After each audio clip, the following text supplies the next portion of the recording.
আসসালামু আলাইকুম। আজকে কথা বলবো একটি ডেনিম প্যান্ট নিয়ে, যেটা হার্ড ওয়াশ হবে, গ্লিস ওয়াশ হবে, এই ধরনের কিছু প্যান্ট নিয়ে আজকে আমি কথা বলবো, যে বিফোরে ভালো থাকবে এবং আফটার ওয়াশের পরে যেই সব সমস্যাগুলো পরিলক্ষিত হয় ওই ধরনের কিছু কিছু সমস্যা নিয়ে আজকে আমি কথা বলবো। তার ভিতরে দুইটা সমস্যা মেইন, যে দুইটা নিয়ে আজকে আমি আলোচনা করতে যাচ্ছি। প্রথমে যেটা দেখাবো আপনাদেরকে, জিপার অ্যাটাচ। এদিকে নিয়ে আসেন। প্রথমে আমি আপনাদের সাথে কথা বলবো জিপার অ্যাটাচ নিয়ে। দেখেন, এখানে যে জিপার অ্যাটাচটা করা হয়েছিল বিফোর ওয়াশে, সেখানে অ্যাটাচটা পরিপূর্ণভাবে ভালোভাবে না করার কারণে আফটার ওয়াশে দেখেন জিপাটা উইভি হয়ে গেছে এবং বডিটা টাইট হয়ে গেছে। এখানে বডিটা টাইট এবং জিপাটা উইভি, যার কারণে যখন কেউ এটাকে ব্যবহার করতে কিন্তু একটু অসুবিধা বা সমস্যা হতে পারে। সেক্ষেত্রে আমরা যখন হার্ড ওয়াশের ফেব্রিকে কাজ করব, সেটার সিঙ্গেজ কীরকম, এটা একটা ফেব্রিকের সিঙ্গেজ টেস্ট আগেই হয়ে থাকে। সেক্ষেত্রে আমরা যখন একটা প্যান্টের কাজ করতে যাব, তখন জিপার অ্যাটাচের সময় মেইন যে জিনিসগুলো খেয়াল রাখতে হবে। যদি যেই প্যান্টে বা যেই ফেব্রিকের সিঙ্গেজ বেশি থাকে, সেখানে জিপার অ্যাটাচ করার সময় লেফট রাইটে, বিশেষ করে লেফট রাইটে জিপার অ্যাটাচের সময় একটু শেয়ারিং দিয়ে নিতে হবে। হালকা বডিটাকে এরকম কুচকানো করে শেয়ারিং দিয়ে নিতে হবে। শেয়ারিংয়ের পরে তারপর জিপার অ্যাটাচ করতে হবে 1 নম্বরে।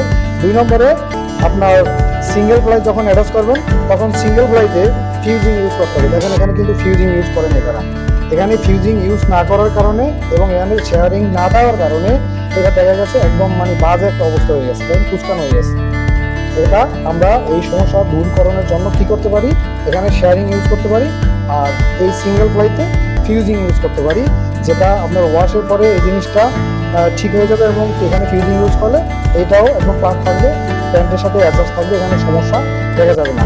2 নম্বর যে ইস্যুটা নিয়ে আমরা কথা বলবো, সেটা হলো সাইড।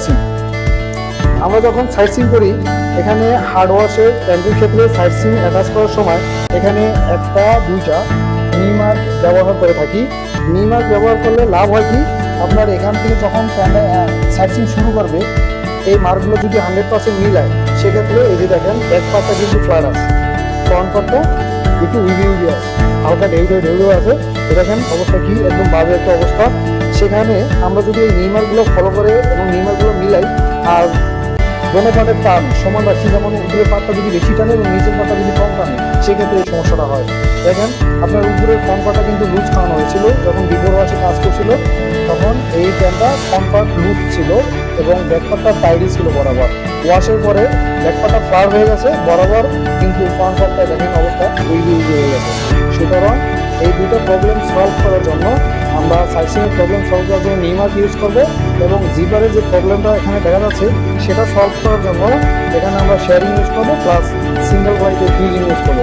তাহলে আমাদের এই বড় বড় দুটো সমস্যার সমাধান হবে ইনশাল্লাহ।